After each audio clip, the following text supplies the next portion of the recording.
दोस्तों, मैं भंवर सिंह और आप सभी का मेरे सुरतरंग चैनल पर स्वागत है। आइए दोस्तों, आज आपको एक और हमारे राजस्थान के वीर स्वामी भक्त और पराक्रमी योद्धा के बारे में बताने जा रहा हूं। ये वो स्वामी भक्त व्यक्ति थे, वो बहादुर व्यक्ति थे जिन्होंने अपना पूरा जीवन स्वामी भक्ति में और त्याग और समर्पण में व्यतीत कर दिया, जिनका हमारे राजस्थान के जनमानस के अंदर बहुत बड़ा स्थान है। जी हाँ दोस्तों, इनका नाम आप सभी लोग परिचित है, ये किसी परिचय के मोहताज तो नहीं है, लेकिन के बारे में बताने जा रहा हूं। ये थे वीर शिरोमणि दुर्गादास। जी हाँ दोस्तों, दुर्गादास के बारे में कौन नहीं जानता। बचपन में हमने किताबों में भी उनके बारे में खूब पढ़ा है, जन जन में सुना है। उनके बारे में ये दुआ है, ढमक ढमक ढोल बाजे, दे दे ठौड़ नगारा की, जो आसे के घर दुर्गोनी हो तो सुन्नत हो जाती सारा की। जी हाँ दोस्तों, यदि दुर्गादास नहीं होते तो मारवाड़ का इतिहास आज ये नहीं होता जो हमें आज जिस रूप में रह रहे हैं, या जो हमारी संस्कृति हमारी परंपरा है वो कुछ और रूप में नजर आती। उन दुर्गादास ने जिन्होंने औरंगजेब की नाक में दम कर रखा था, लगातार उनकी फौज उनका पीछा कर रही थी, लेकिन वो पकड़ में नहीं आ रहे थे, और ठान रखी थी एक बार अजीत सिंह को मारवाड़ का महाराजा बनाना। आखिर में उन्होंने बनाया। जी हाँ दोस्तों, पूरा वीडियो आप देखें किस प्रकार से दुर्गादास को अंत में उन्हीं अजीत सिंह जी ने देश निकाला दिया, और उस देश निकालने का क्या कारण था वो आपको वीडियो में बताऊंगा। आप पूरा वीडियो देखें। तो चले दोस्तों, आपको पूरी घटना बताते हैं। जी हाँ दोस्तों, दुर्गादास राठौड़ का जन्म 13 अगस्त 1638 में सालवा गांव मारवाड़ में हुआ था, आस्करण जी के घर। बचपन से बहुत ही बहादुर होनहार थे। महाराजा जसवंत सिंह जी के ऊंट वहां चढ़ने के लिए आए थे, ऊंटों को उन्होंने मार दिया। ग्वाले ने शिकायत की, वहां पेश किया। जसवंत सिंह जी उनकी बहादुरी से बड़े प्रसन्न हुए। ये जसवंत सिंह प्रथम की बात है दोस्तों।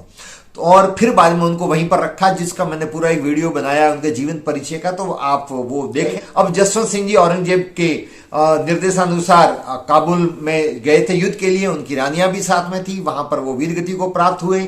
और इस दौरान दोस्तों, जब महाराजा जसवंत सिंह की वहां मृत्यु हो गई, तब वहां से उनकी रानियां थी वो आ रही थी। दोनों ही रानियां गर्भवती थी। लाहौर आई, तब उनके पुत्र जन्म हुआ, जिसका नाम रखा गया अजीत सिंह। एक का दूसरे का रखा गया दलथम, और दलथम की तो मृत्यु हो गई बचपन में, लेकिन दिल्ली आए तब अजीत सिंह जीवित थे।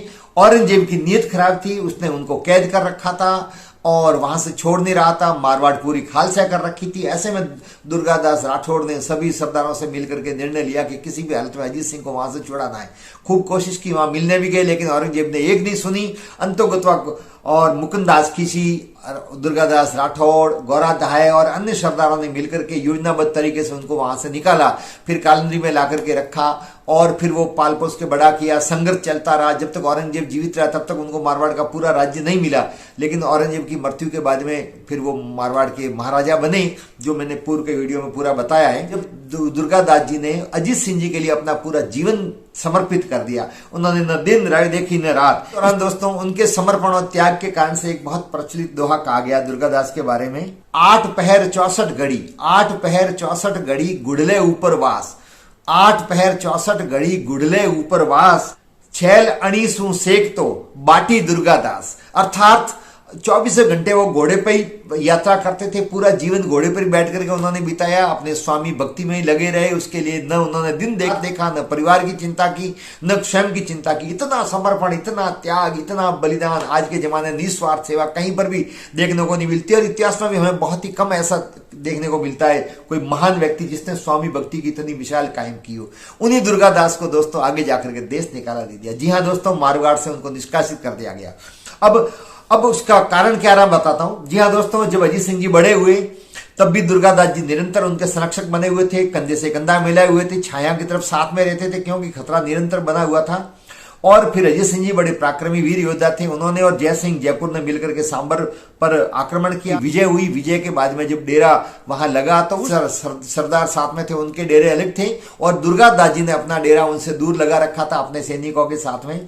लेकिन महाराजा को यह पसंद नहीं था, चूंकि अब उनके भी लोग कान भरने लग गए थे कि दुर्गादास तो आपकी तरह समानांतर सरकार चला रहे हैं। हालांकि दुर्गादास अपूर्व वीरता, स्वामी भक्ति और युद्ध कौशल और राजनीतिक योग्यता एवं स्वार्थ त्यागता के कारण दुर्गादास की प्रतिष्ठा राठौड़ सरदारों में और अन्य राजाओं आदि में बहुत बढ़ गई थी।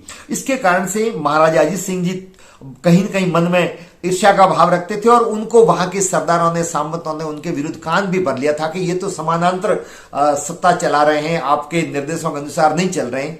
साथ ही साथ महाराजा अजीत सिंह जी को कई बार वो गलत निर्णय लेने पर, गलत आचरण करने पर अथवा गलत बात सुनने पर टोक देते थे, क्योंकि उन्होंने उनको पाल पोस के बड़ा किया था, संरक्षक के रूप में अपनी भूमिका निभाई थी, तो इसलिए उनसे देखा नहीं जाता था। वो सत्यवादी थे और निस्वार्थ स्वामी भक्ति करते थे, लेकिन वो अजीत सिंह जी को पसंद नहीं थी और दूसरे लोग कान भरते थे। और मारवाड़ी में कहावत है ना कि राजा रे कौन वे तो हौन नहीं और हौन वे तो कौन नहीं। दुर्गादास का जोधपुर की ख्यात में लिखा है कि सांबर विजय के बाद वहां डेरे पर होने पर दुर्गादास ने अपनी सेना सहित अलग डेरा किया था। महाराजा ने उससे मिसल अर्थात सरदारों की पंक्ति में डेरा करने को कहा, लेकिन दुर्गादास जी ने यह कहकर के मना कर दिया कि मेरी अब उम्र ही थोड़ी रह गई है, मेरे पीछे के लोग मिसल में डेरा करेंगे, मैं तो अलग ही अपना डेरा करूंगा। लेकिन ये बात महाराजा अजीत सिंह जी को पसंद नहीं आई और जो अवसर पर बैठे हुए थे, जो ताक में बैठे थे, उन लोगों को एक और बहाना मिल गया महाराजा अजीत सिंह जी के कान भरने का कि देख लिया आपने, हमने कहा था ना कि समानांतर सरकार चला रहे हैं, आपके हुक्म की भी उन्होंने तामील नहीं की। लेकिन दोस्तों, अजीत सिंह जी को जितना बुरा लगा उससे कई गुना ज्यादा दुर्गादास जी को भी ये बात बुरी लगी कि मुझे अब पहले जैसा मेरे साथ में व्यवहार नहीं हो रहा है, मेरे साथ में अलग प्रकार का व्यवहार किया जा रहा है, लोगों के कहने से मेरे प्रति महाराजा अलग प्रकार का व्यवहार कर रहे हैं। फिर जब दुर्गादास जी को महाराणा अमर सिंह को बुलाने के लिए भेजा अजीत सिंह ने, तो वो वहां पर गए और उसके बाद में स्वयं वहां नहीं लौटे। लेकिन अजीत सिंह जी ने फिर जब वो वहां नहीं लौटे तो उनको तो इंतजार इसी का था, तो उन्होंने विक्रम संवत 1765 में अजीत सिंह जी ने एक ऐसा कठोर निर्णय लिया जिसको सुनकर के मारवाड़ के सभी लोग बहुत दुखी हुए और उनकी बहुत बदनामी भी हुई। और वो इतना कठोर निर्णय था कि संवेदनशील व्यक्ति, नैतिक व्यक्ति ले ही नहीं सकता था, जिन्होंने पाल पोस करके बड़ा किया, जिनकी बदौलत वो आज सिंहासन पर बैठे थे, जिनकी बदौलत वो मारवाड़ के राजा थे, उसी अजीत सिंह ने दुर्गादास जी को देश निकाला दे दिया, मारवाड़ से निष्कासित कर लिया। और दुर्गादास जी यहां से चले गए और जाकर के अमर सिंह द्वितीय महाराणा जो थे मेवाड़ के, उनके वहां पर गए और वहां जाने पर महाराणा ने उनको विजयपुर की जागीर देकर के और अपने पास में रखा और 500 रुपए रोजाना नियत के रूप में दिए। पीछे से वह रामपुरे का हाकिम नियुक्त किए गए, जहां रहते हुए उनकी विक्रम संवत 1775 मार्गशीर्ष सुदी 11 ईस्वी 1718 तारीख 22 नवंबर को मृत्यु हुई और उनका अंतिम संस्कार उज्जैन के सिप्रा नदी के तट पर किया गया। जो आप देख रहे हैं वो यहाँ स्मारक बना हुआ है, ये छतरी उन्हीं की है। आप में से भी कभी उज्जैन जाओ तो वहां जरूर जाना। दोस्तों, अब बांकीदास जी ने लिखा है कि दुर्गादास के साथ में उनको 2 पुत्र तेजकरण और महेशकरण तो उदयपुर चले गए और अभयकरण महाराजा जयसिंह के पास गए तथा चैनकरण जो उनके बेटे थे छोटे, वो समदड़ी में ही रहे, जिनके वंशज आज भी वहां पर समदड़ी में रहते हैं। बांकीदास जी इतिहास में ये भी लिखते हैं कि सादड़ी जो अभी पाली जिले में है, बाली से आगे, सादड़ी भी उनको जागीरी में महाराणा ने उनको दी थी। तो दुर्गादास जी के 9 बहन बेटियां थी, उनकी शादी भी उन्होंने सादड़ी रहते हुए भी की। इतिहास में ये भी उन्होंने बांकीदास जी ने इतिहास में लिखा है और ऐतिहासिक बातें संख्या 267 पर उनका ये उल्लेख किया हुआ है। एक बार दोस्तों, बादशाह ने जब ये मेवाड़ में रह रहे थे तो बादशाह, तब बहादुर शाह बादशाह बन गया था औरंगजेब की मृत्यु के बाद में, तो बहादुर शाह ने अमर सिंह द्वितीय मेवाड़ के महाराणा को मैसेज भेजा कि आप जो कहोगे मैं वो देने के लिए तैयार हूं, लेकिन दुर्गादास को आप मुझे सुपुर्द कर लो। लेकिन मेवाड़ के महाराणा अमर सिंह ने दुर्गादास जी को देने से स्पष्ट मना किया। देश निकाला देने के बाद में दोस्तों, उस समय एक दोहा प्रचलित हुआ था और लोगों ने ये कहा कि महाराजा अजमालरी जिद पारक जानी, दुर्गा देसा काड़ियो गोला गागानी। दुर्गा देसा काड़ियो और गोला गागानी अर्थात महाराजा अजीत सिंह की तभी हमने परीक्षा कर ली थी कि ये कैसे हैं, जब उन्होंने दुर्गादास को देश निकाला दिया।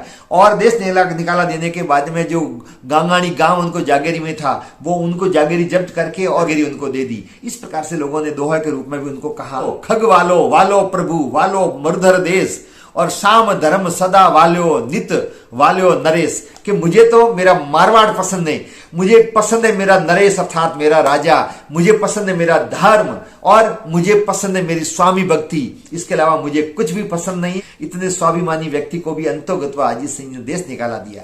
लेकिन दोस्तों, कहते हैं ना कि जो भी दोगे दूसरों को वही तो तुम पाओगे और औरों को रुलाया है तो खुद भी हंसना पाओगे। जैसी करनी वैसी भरनी विधि का विधान है और बिना सोचे कर्म करे वह नर पशु समान है और समय सुनहरा निकल गया तो फिर पीछे पछताओगे और जो भी दोगे दूसरों को वही तो तुम पाओगे और औरों को रुलाया है तो खुद भी हंसना पाओगे। दोस्तों, प्रकृति का नियम है, जैसा करते हैं वैसा बढ़ते हैं। वही हुआ अजीत सिंह के साथ में। सिंह अपने बेटों के हाथों मारे गए। जी हाँ दोस्तों, महाराजा अजीत सिंह जी की उनके बड़े पुत्र अभय सिंह के कहने से महाराजा अजीत सिंह जी के दूसरे बेटे बकत सिंह जी ने जनाना डोडी में जाकर के उनको निर्मम हत्या की। दुर्गादास इस दुनिया में आज भी अमर है, उनकी वीर गाथा अमर है, उनकी स्वामी भक्ति अमर है और वो हमेशा अमर रहेंगे। लेकिन जिस प्रकार से उनको देश निकाला दिया उसकी वजह बहुत तुच्छ थी। उस वजह पर देश निकाला दिया जाना कतई उचित नहीं था, लेकिन ऐसा हुआ। तो भारत सरकार ने 1988 में वीर दुर्गादास पर एक डाक टिकट भी जारी किया, जो आप देख रहे हैं। तो दोस्तों, आपको ये वीडियो कैसा लगा? वीडियो को लाइक करें, शेयर करें, कमेंट्स करें और यदि चैनल को अब तक सब्सक्राइब नहीं किया है तो चैनल को सब्सक्राइब करें। आप सबका बहुत बहुत धन्यवाद। अगली वीडियो में और मिलेंगे, तब तक जय हिंद।